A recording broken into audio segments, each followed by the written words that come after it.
पुराने बरगद के घने साए तले करीम बख्श का वो लकड़ी का खोखा सिर्फ एक चाय की दुकान नहीं था, बल्कि उस पूरी बस्ती का धड़कता हुआ दिल था, जहाँ सुबह की अजान के फौरन बाद केतलियों के खड़कने और इलायची की भीनी भीनी खुशबू का राज हो जाता था। और इस दुकान की खास बात ये थी कि यहाँ मिलने वाली चाय का जायका पूरे ज़िले में कहीं और नहीं मिलता था, जिसका पहला घूंट हलक से उतरते ही इंसान की सारी थकावट और परेशानी धो डालता था।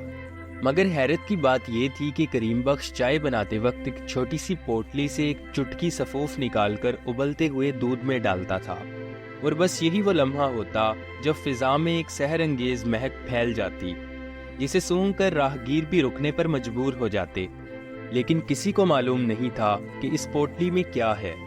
और करीम बख्श से जब भी कोई इस बाबत पूछता तो वो बस मुस्कुराकर आसमान की तरफ उंगली उठा देता और कहता कि ये तो बस मालिक का करम है। हालांकि हकीकत कुछ और थी, जो करीम बख्श ने अपनी जान से भी ज्यादा अजीज रखी हुई थी, और वो हकीकत उसकी गूंगी बेटी ज़ैनब थी, जो बोलने और सुनने की सलाहियत से तो महरूम थी, लेकिन कुदरत ने उसे जायकों और खुशबुओं की ऐसी हिस्स अता की थी जो लाखों में एक थी। और वही रात के पिछले पहर उठकर मुख्तलिफ जड़ी बूटियों और मसालों को एक खास तनासुब से कूट कर वो सफूफ तैयार करती थी, जो करीम बख्श की रोजी रोटी का जरिया था। मगर जैसा कि दुनिया का दस्तूर है, जब कोई चीज़ हद से ज़्यादा शोहरत पाने लगे तो हासिदीन की कमी नहीं रहती, और उसी बस्ती में एक दौलतमंद ठेकेदार शौकत भी रहता था, जिसकी नज़र काफ़ी अरसे से करीम बख्श के खोखे वाली ज़मीन पर थी, क्योंकि वो जगह बस्ती के ऐन बीच में थी और शौकत वहाँ एक शानदार मार्केट बनाना चाहता था। मगर करीम बख्श ने हर बार उसकी पेशकश ठुकरा दी, जिस पर शौकत के दिल में एक ऐसी गिरा लग गई जिसे अब वो किसी भी कीमत पर खोलना चाहता था। और फिर एक दिन उसने एक ऐसा घिनौना मंसूबा बनाया जिसने न सिर्फ करीम बख्श की इज्जत को खाक में मिला दिया, बल्कि बस्ती वालों के यकीन की बुनियादें भी हिला दी। हुआ कुछ यूं कि अचानक बस्ती में ये अफवाह गर्दिश करने लगी कि करीम बख्श अपनी चाय में कोई नशा आवर चीज मिलाता है, जिसकी वजह से लोग उसकी चाय के आदी हो जाते हैं। और ये बात जंगल की आग की तरह फैली, क्योंकि शक का बीज एक बार बो दिया जाए तो उसे तनावर दरख्त बनने में देर नहीं लगती। और जो लोग कल तक करीम बख्श की ईमानदारी की कस्में खाते थे, आज वही उसके खोखे के सामने से गुजरते हुए मशकूक नजरों से देखने लगे। और फिर शौकत ने अपनी चाल का दूसरा मोहरा चला, जब उसने शहर से एक जाली फूड इंस्पेक्टर को बुलाकर भरी दोपहर में करीम बख्श के खोखे पर छापा डलवाया, जहां दर्जनों लोगों के सामने करीम बख्श की वो खुफिया पोटली जब्त कर ली गई। और इंस्पेक्टर ने बुलंद आवाज में ऐलान किया कि इस सफूफ में अफीम की मिलावट का शक है, जिसे लेबॉर्टरी टेस्ट के लिए भेजा जाएगा, और तब तक ये दुकान सील रहेगी। ये मंजर देखकर करीम बख्श के तो जैसे पैरों तले से जमीन ही निकल गई। वो हाथ जोड़कर अपनी सफाई पेश करता रहा कि ये सिर्फ मसाले हैं, कोई नशा नहीं। मगर हजूम में से किसी एक ने उसकी बात ना सुनी, और वो शख्स जो कल तक बस्ती का सबसे मुअज़्ज़ज़ चाय वाला था, आज एक मुजरम की तरह सर झुकाए खड़ा था। जबकि शौकत हजूम के पीछे खड़ा अपनी मूंछों को ताव देते हुए फातिहाना मुस्कुराहट के साथ ये तमाशा देख रहा था।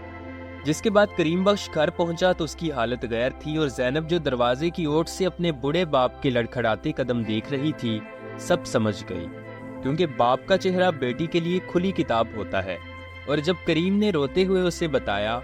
कि लोगों ने उनके हुनर को नशा करार दिया है, तो ज़ैनब की आंखों में आंसू आ गए।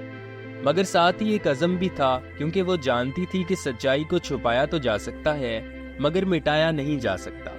उधर दुकान बंद होने से घर में फाकों की नौबत आ गई, और करीम बख्श जो पहले ही गम से निढाल था, अब बीमार रहने लगा। जबकि बस्ती के लोग अब करीम बख्श को देखकर रास्ता बदल लेते और तरह तरह की बातें बनाते कि देखो कैसा नमाजी परहेजगार बनता था और लोगों को जहर पिलाता था। मगर कुदरत का निज़ाम बड़ा अजीब है, वो वहीं से रास्ता निकालती है जहां से इंसान का गुमान भी नहीं होता। हुआ कुछ यूं कि शौकत का अपना इकलौता बेटा जो दमे का मरीज था, उसकी तबीयत अचानक बिगड़ गई, और महंगे से महंगे डॉक्टरों की दवाएं भी उस पर असर नहीं कर रही थी। और इस लड़के को आदत थी कि वो कॉलेज जाते हुए छुपकर करीम बख्श की चाय पीता था, क्योंकि इस चाय से उसके सीने की जकड़न खुल जाती थी। और जब से दुकान बंद थी, उसकी हालत गैर होती जा रही थी। एक रात जब लड़के की सांस उखड़ने लगी और डॉक्टरों ने जवाब दे दिया, तो लड़के ने नीम बेहोशी के आलम में बार बार करीम चाचा की चाय की रट लगा ली। शौकत परेशानी के आलम में कुछ समझ नहीं पा रहा था कि वो क्या करे, क्योंकि एक तरफ उसकी अना थी और दूसरी तरफ इकलौते बेटे की जिंदगी, और आखिरकार बाप की मोहब्बत जीत गई। اور وہ رات کے اندھیرے میں چوروں کی طرح منہ چھپا کر کریم بخش کے دروازے پر جا پہنچا۔ دروازہ کھٹکھٹایا تو کریم بخش لاٹھی ٹیکتا باہر آیا اور اپنے جانی دشمن کو سامنے دیکھ کر حیران رہ گیا، مگر شوکت نے اس کے پیر پکڑ لیے اور روتے ہوئے کہا، میرے بیٹے کو بچا لو، وہ تمہاری چائے مانگ رہا ہے۔ کریم بخش تو ایک سادہ لوح انسان تھا، اس نے فوراً زینب کو اشارہ کیا اور زینب نے جلدی سے وہی مسالہ تیار کیا اور دودھ میں ڈال کر ایک تھرموس شوکت کے حوالے کر دیا، اور شوکت وہ چائے لے کر بھاگا، اور جیسے ہی اس کے بیٹے نے وہ چائے پی اس کی سانسیں بحال ہونے لگی اور اسے سکون آ گیا۔ یہ معجزہ دیکھ کر شوکت کی آنکھیں کھل گئیں اور اسے اپنی کمینگی اور کریم بخش کی شرافت کا موازنہ کر کے شدید شرمندگی ہوئی۔ اگلی صبح جب بستی کے لوگ جاگے تو انہوں نے ایک عجیب منظر دیکھا۔ شوکت خود کریم بخش کے کھوکے کی صفائی کر رہا تھا اور اس نے بستی کے تمام لوگوں کو جمع کر کے اپنی سازش کا اعتراف کر لیا اور بتایا کہ وہ جسے نشہ سمجھ رہے تھے وہ دراصل زینب کے ہاتھوں سے بنی ایک ایسی دوائی تھی جو نایاب جڑی بوٹیوں کا مجموعہ تھی، جسے زینب نے اپنی دادی کی پرانی کتابوں سے سیکھا تھا۔ اور یہ سن کر پورا گاؤں سناٹے میں آ گیا اور پھر سب کی نظریں کریم بخش کی طرف اٹھی جو ابھی بھی خاموش کھڑا تھا، مگر آج اس کی خاموشی میں شکست نہیں بلکہ فتح تھی، کیونکہ سچ کا سورج طلوع ہو چکا تھا اور جھوٹ کے بادل چھٹ چکے تھے۔ شوکت نے سب کے سامنے کریم بخش سے معافی مانگی اور نہ صرف اس کا کھوکھا دوبارہ اپنی نگرانی میں کھلوا کر دیا بلکہ اسے ایک پکی دکان کی شکل دینے کا بھی وعدہ کیا۔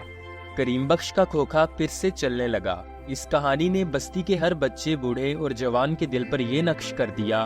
کہ حسد انسان کو جلا کر راکھ کر دیتا ہے، جبکہ صبر اور سچائی دیر سے ہی صحیح مگر اپنا لوہا منوا کر رہتی ہے۔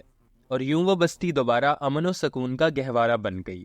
جہاں چائے کی ہر پیالی میں محبت کھلی ہوتی تھی۔